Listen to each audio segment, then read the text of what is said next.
ഇത് പ്രവാസി വോട്ടർമാർ സാധാരണ നമ്മൾ കാണുന്നത് പോലെ വലിയ ശ്രമം ഇതിന്റെ ഭാഗമായി അവരുടെ ഭാഗത്തുനിന്ന് ഉണ്ടാകാറുണ്ട്. പ്രത്യേക ചാർട്ടേഡ് വിമാനത്തിലാണ് തെരഞ്ഞെടുപ്പ് കാലത്ത് നാട്ടിലെത്താറുള്ളത്. എന്നാൽ ഇത്തവണ യുഎഇയിൽ നിന്ന് അത്തരം ചാർട്ടേഡ് വിമാനങ്ങളില്ല. മറ്റു രാജ്യങ്ങളിൽ നിന്ന് ചുരുക്കം സർവീസുകൾക്ക് ശ്രമമുണ്ട്. സാധാരണ കോഴിക്കോട് മാത്രം 10ലേറെ വോട്ട് വിമാനങ്ങൾ എത്തുന്നതാണ് ഈ അവസ്ഥ. മാത്രമല്ല 3 ഇരട്ടി വരെ ടിക്കറ്റ് നിരക്കിൽ വന്ന വർധനവും വോട്ടർമാർക്ക് തിരിച്ചടിയാണ്. ഇന്നത്തെ പ്രത്യേക സാഹചര്യത്തിൽ നമുക്കറിയാം ചാർട്ടേഡ് ഫ്ലൈറ്റിന്റെ അസൗകര്യം, അതിന് അനുമതി ലഭിക്കാതിരിക്കുക, അതോടൊപ്പം തന്നെ ഗ്രൂപ്പ് ടിക്കറ്റിംഗ് പൂർണ്ണമായിട്ടും 9 ടിക്കറ്റിനപ്പുറത്തേക്ക് ഗ്രൂപ്പ് ടിക്കറ്റിംഗ് എടുക്കാൻ കഴിയാത്ത സാഹചര്യം, അതിലെല്ലാം ഉപരി ടിക്കറ്റ് നിരക്കിൽ വൻപിച്ച വർധനവ്, ഇതൊന്നും തന്നെ പ്രവാസികളെ സംബന്ധിച്ചിടത്തോളം വലിയ ബുദ്ധിമുട്ട് ഉണ്ടാക്കിയിട്ടുള്ളൊരു കാര്യമാണ്. കഴിഞ്ഞ വർഷങ്ങളിലെ പോലെ ഒരു ടീമായിട്ട് വിടുന്നതിന് നമുക്ക് കഴിയുന്നില്ല എന്നുള്ളതും വസ്തുതയാണ്. കഴിഞ്ഞ പ്രാവശ്യത്തിൽ നിന്ന് വ്യത്യസ്തമായി 70% ആളുകൾ ഈ തെരഞ്ഞെടുപ്പിൽ വോട്ട് ചെയ്യാൻ പോകുന്നില്ല എന്നുള്ളതാണ് ഞാൻ മനസ്സിലാക്കുന്നത്. എസ് രഞ്ജിത്ത് ദുബായിൽ നിന്ന് വിവരങ്ങളുമായി ചേരുകയാണ്. രഞ്ജിത്ത്, ഇതുപോലെ ചാർട്ടേഡ് വിമാനത്തിലൊക്കെ തെരഞ്ഞെടുപ്പിന്റെ കാലത്ത് നാട്ടിലേക്ക് വന്നുകൊണ്ടിരുന്ന പ്രവാസികൾ ആകെ അവർക്കൊരു നിരാശയുണ്ടോ? ഇത്തവണ വോട്ട് രേഖപ്പെടുത്താൻ വരാനും കഴിയുന്നില്ല.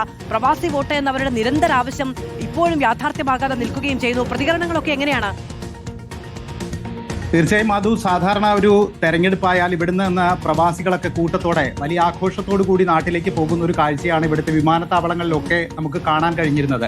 ഇവിടെ പ്രധാനമായും KMCC അതുപോലെ തന്നെ ഇൻഗാസ് ഉൾപ്പെടെയുള്ള വിവിധ പ്രവാസി സംഘടനകൾ ഈ ചാർട്ടേഡ് ഫ്ലൈറ്റ് അടക്കം തയ്യാറാക്കിക്കൊണ്ടാണ് പ്രവാസികളെ നാട്ടിലേക്ക് എത്തിച്ചിരുന്നത്. അതുപോലെ തന്നെ ഇൻഡിവിജ്വലായി നാട്ടിലെത്തുന്ന നിരവധി പ്രവാസികളും ഉണ്ടായിരുന്നു. പക്ഷേ ഇപ്പോൾ ഇവിടുത്തെ സാഹചര്യം തീർത്തും വ്യത്യസ്തമാണ്. ആർക്കും നാട്ടിലേക്ക് പോകാൻ കഴിയാത്തൊരു സാഹചര്യമുണ്ട്.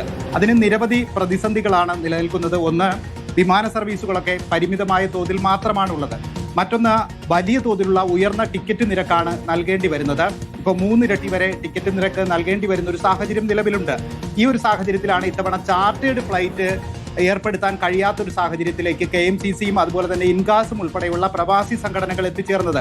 അതുകൊണ്ട് തന്നെ അവർക്ക് താങ്ങാൻ കഴിയാത്തൊരു നിരക്കായതുകൊണ്ട് ഇത്തവണ ഈ ചാർട്ടേഡ് ഫ്ലൈറ്റ് വേണ്ട എന്നൊരു തീരുമാനത്തിലേക്ക് അവർ എത്തിയിരിക്കുകയാണ്. ഒപ്പം തന്നെ ആർക്കെങ്കിലും ഇൻഡിവിജ്വലായി നാട്ടിലേക്ക് എത്തി വോട്ട് ചെയ്യണമെന്ന് ആഗ്രഹിക്കുന്ന നിരവധി പ്രവാസികളുണ്ട്. പക്ഷേ അവരെ സംബന്ധിച്ച് ഉയർന്ന ടിക്കറ്റ് നിരക്ക് വലിയ പ്രതിസന്ധിയാണ്. മാത്രമല്ല ഇപ്പോൾ ജോലി സ്ഥിരത ഇല്ലാത്തൊരു സാഹചര്യം നിലനിൽക്കുന്നുണ്ട്. ഇപ്പോൾ നാട്ടിലേക്ക് തിരിച്ചുപോയി വീണ്ടും തിരിച്ചിവിടേക്ക് എത്തിയാൽ ഈ ജോലിയിൽ തന്നെ തുടരാൻ കഴിയുമോ, അല്ലെങ്കിൽ ഈ ജോലി തനിക്ക് വീണ്ടും ലഭിക്കുമോ എന്നൊക്കെ ഉള്ള ഒരു ആശങ്കയാണ് അവരെ പ്രധാനമായും അലട്ടുന്നത്.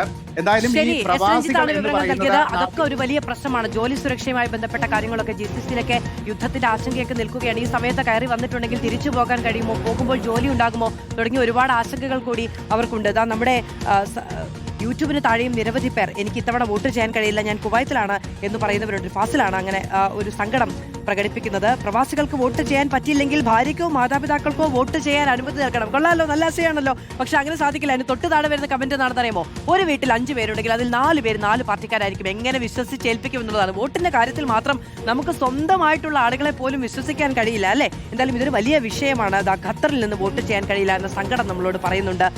അങ്ങനെ പലരും പറയുന്നുണ്ട്. ഇനി ഈ പ്രവാസികൾക്ക് വോട്ട്, അതാണ് ഏറ്റവും പ്രധാനപ്പെട്ട ഒരു ആവർത്തിച്ച് പറയുന്നുണ്ട് കേട്ടോ. പ്രവാസികൾക്ക് വോട്ട് ചെയ്യാൻ പറ്റിയില്ലെങ്കിൽ വീട്ടിലുള്ളവരെ കൊണ്ട് വോട്ട് ചെയ്യിക്കണം എന്നുള്ള കാര്യങ്ങൾ പറയുന്നു. ലക്ഷക്കണക്കിന് പ്രവാസികളാണുള്ളത്, അല്ലേ? അപ്പൊ നമ്മുടെ മലബാറിലെ മാത്രമല്ല പലയിടങ്ങളിലെയും മണ്ഡലങ്ങളിലൊക്കെ ആ വോട്ട് നിർണായകമാണ്. നമുക്കറിയാം 10ഉം 100ഉം വോട്ടിന് താഴെ പോകുന്ന ആളുകളൊക്കെ ഉണ്ട്. അപ്പോൾ വടകര നമുക്ക് ഓർമ്മയുണ്ടല്ലേ, ഷാഫി പറമ്പിൽ അവിടെ മത്സരിക്കാൻ പോയി ആദ്യം തന്നെ പ്രവാസികളെയാണ്, ആ പ്രസംഗത്തിൽ തന്നെ പ്രവാസികളെയൊക്കെയാണ് അഭിസംബോധന ചെയ്യുന്നത്. അപ്പോൾ അങ്ങനെ വളരെ നിർണായകമായ സ്വാധീനമുള്ള വോട്ടുകളാണ് ഇത്തവണ തെരഞ്ഞെടുപ്പിൽ നിന്ന് മാറി നിൽക്കുന്നത് എന്നത് പ്രധാനമാണ്. പിന്നെ ഈ SIR-മായി ബന്ധപ്പെട്ട് തന്നെ പല മണ്ഡലങ്ങളിലും 10,000 20,000 വോട്ടുകൾ ഇപ്പോൾ തന്നെ ഇല്ലാതെ പോകുന്ന സാഹചര്യവുമുണ്ട്. എന്തായാലും സാധാരണഗതിയിലുള്ള ഒരു കാൽക്കുലേഷൻ ഒന്നും നമുക്ക് നടപ്പിലാകാത്ത ഒരു സാഹചര്യമാണുള്ളത്.